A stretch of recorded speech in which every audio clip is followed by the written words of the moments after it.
All right, guys, what's up? So we're back for another one. This is Coop with C&T Designs. As always, who else could be this ugly? Don't answer that. Um, Hold on, who's sending me something on my phone? Okay. So, anyway, we just covered one background check bill. Let me pull that down where I can be a little bit more noisy here. So now we're back for another background check bill. Let's go ahead and do the regular old screen share. Da da. Alright, so this is another bill that was in the House and actually passed the House and has been sent to the Senate. And as always, I've got the copy of the bill up, and then I've got my own notes on the bill. And then, let me see, let me shrink this in a little bit. Where's it at? Where's it at? Where's it at? Ah, here it is. Oh, God, this stuff's a nightmare. Okay, so back to congress.gov. This is where I tell you guys you can go to look to find all this stuff. Search for a term, you can break it down into any number of different categories as far as filters go. I wish I could just put in a filter that says no bullshit and it would drop every one of these bills, but hey. This is the information on the bill. This is by James Clyburn, who's an absolute mental midget.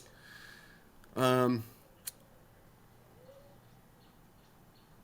I won't go any further with that one. I'm sorry. There was there was some shit rolling around back there that I won't go into. So when we get into this, when we look at the bill, we can see the summary of the bill, the text of the bill. There are two different texts. Neither one of them is very different from the other. The 23 actions that have been taken on the bill, from introduction to amendments, all the way down the line, the different titles of the bill, co-sponsors of the bill. Pretty much think everybody who co-sponsors this bill is a leftist progressive Democrat. So yeah, it looks like it. If you look on the underneath the party over there, it's all Democrats, 165 of them. You can see the committees that it was submitted to. Let's see. So House Judiciary Committee and related bills.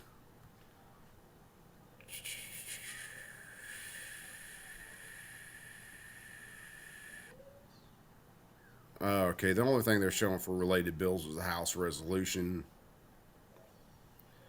And that House resolution, I don't know whether I'll actually cover that or not. This was more background check stuff. But what's funny is this fell under the Labor Management Relations Act of 1947. Reporting Disclosures Act of 59. It falls into a whole lot of different stuff. It's just, well, it's insanity. What can you expect from a bunch of leftists? So, let's get to this. So this is 1446. This is the, what do they call it? The Enhanced Background Checks Act of 2021. So to strengthening of background check procedures to be followed before a federal firearms licensee may transfer a firearm to a person who is not so licensed, because you can transfer from one FFL to another FFL without a background check, and you can transfer from an FFL to a government entity without a background check. And let me tell you something, the government entity ought to be the ones background checked more than anybody. Okay, so as usual, I pull up the actual text of the bill, and then I go ahead and throw it into the law itself. So this is the law the way it's written. This is 922, unlawful acts. And if we cycle down, yada yada, all the bad stuff that shouldn't even exist, then we get into down here. So, this, let me read this right so we can get everything really into context here. So when we're talking about this, and this is Beginning on the date 30 days after the Attorney General notifies licensee section, this is the Handgun Violence Prevention Act. This is your background check, your NICS stuff. Yada yada. Dealers shall not transfer a firearm to any other person who is not licensed under this chapter unless, before the completion of the transfer, the licensee contacts the National Instant Background Check System established under 103, which is the Brady Handgun Act, and the system provides the licensee with a unique identifier so they can actually track that sale. In the event that the system has not notified the licensee that the recipient of a firearm by such other receipt of a firearm by such other person would violate subsection G and N, covers your prohibited person or prohibited purchasers and stuff, of this section, not fewer than 10 days, meaning a day on which state offices are open, has elapsed since the licensee contacted the system. So right now you have approximately 3 days if the system doesn't come back with a finding where they can transfer the firearm. This, from what I see, is actually saying that they can't transfer the firearm until 10 business days. And they actually expand that even further down in the text of this bill. Licensee contacted the system, and the system has not notified the licensee that the recipient or receipt of a firearm by such other person would violate G and N of the section, and the other person has submitted electronically through a website established by the Attorney General or by first-class mail a petition to review. So if this thing hasn't come back in 10 days, you can go on to a website established by the Attorney General, or you can do it by first-class mail, file a petition to have this reviewed. Good luck with that. Review which certifies that such a person has no reason to believe that such other person is prohibited by federal, state, or local law from purchasing or possessing a firearm, and Section BB, requests that the system respond to the contact referred to in subparagraph A within 10 business days after the petition was submitted, or if the petition was submitted by first-class mail, the date the letter containing the petition is postmarked. And they throw an additional 10 days in there. 10 business days have elapsed since the other person submitted the petition, and the system has not notified the licensee that the recipient of a firearm by such other person, receipt of a firearm, I keep saying, I want to say recipient. The receipt of a firearm by such other person would violate G and N of this subsection. Oh, Jesus Christ. So they're like 20 days in at this point where you're not getting your gun and you're just twiddling your thumbs. Because as we established in another video, most of the time when people come back as a prohibited purchaser under a background check, it's a false positive. That's why there are so few prosecutions for lying on a 4473. It's not actually a lie. Your name just came back similar to another person. These idiots can't get a background check right to save anybody's life, much less their own. So now we're into this, the enhanced background checks, which will do away again with person-to-person transfers. So I can't sell a gun to anybody I wish to sell it to, even though it's my own private property. Which kind of does away with private property if it's my property, but someone else has a say-so. It's not my private property anymore. Getting back to this. 10 business days have elapsed since the other person submitted the petition, and the system has not notified the licensee that the receipt of a firearm by such other person would violate G and N. Yada yada. All right, so getting into this. The Attorney General shall prescribe the form on which a petition shall be submitted pursuant to paragraph 1BII.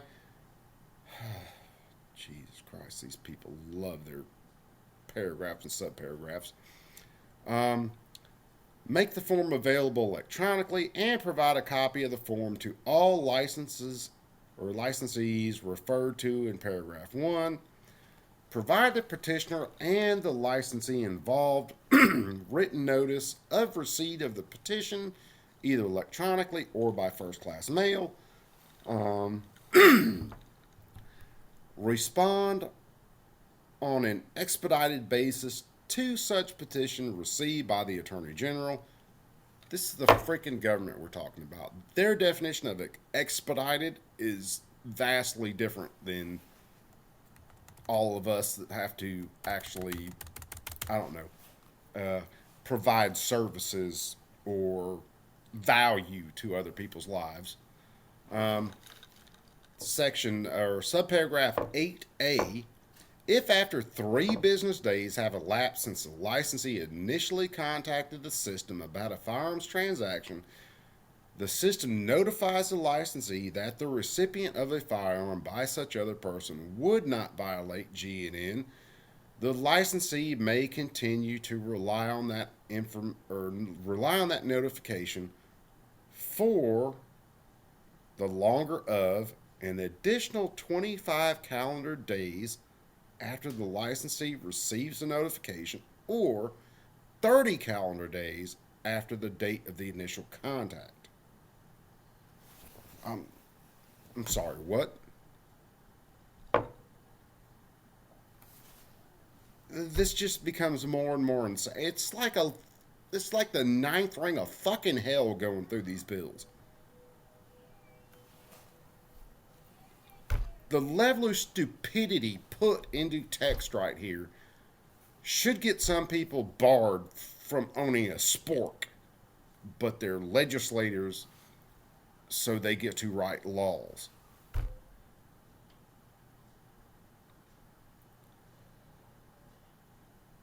Damn. All right.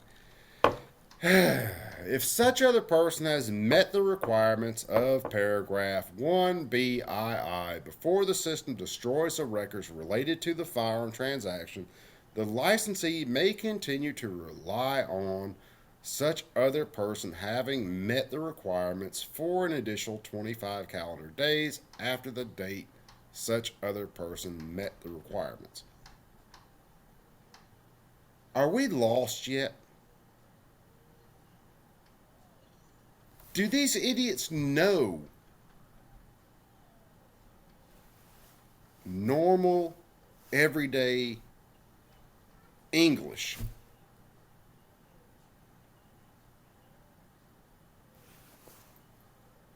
This is what you get when you give an idiot a computer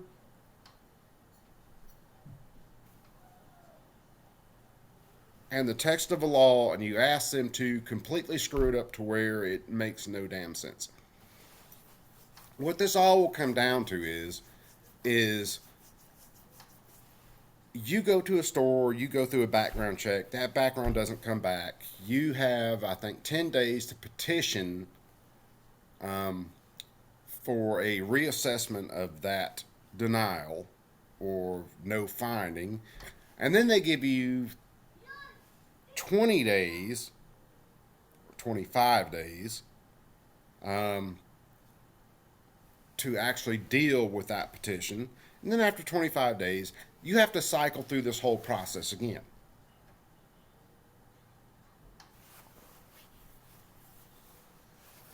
By this time, you're going to die of old age before you have actually received the firearm that you were looking to buy. It's another way to chip away at the Second Amendment by the government simply dragging their feet. They don't want you to have a gun. They don't have to outright deny you. They just don't even have to answer. They just skate along, and of course they've got all their guns. They don't give a shit. They simply don't have to answer you. They just ghost you. It's like being mad at your wife and sticking on headphones and walking past her in a room listening to loud music. She can say all she wants, you just don't hear her and keep going about what you're doing. That's what this is like. We're just gonna ignore you. Dad, let me take his diaper